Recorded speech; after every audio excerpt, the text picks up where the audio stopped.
Hello guys, in this video I'm going to show you how to create a professional looking AI news reporter video.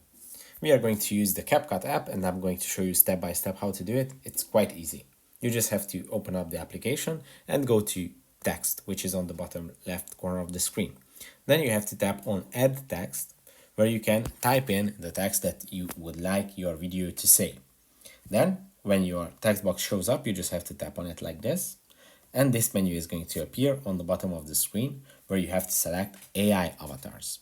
Hey, In this menu, you can select between multiple niches of AI avatars, but now we are looking for the news option. And here you can see there are many professional looking news reporters. And yeah, you can just basically hey, how are select you This is a today? test text. select the one that you prefer, and it is going to be applied to your text, and your video is going to be ready in seconds. If this video was helpful for you, please consider sending a super thanks donation.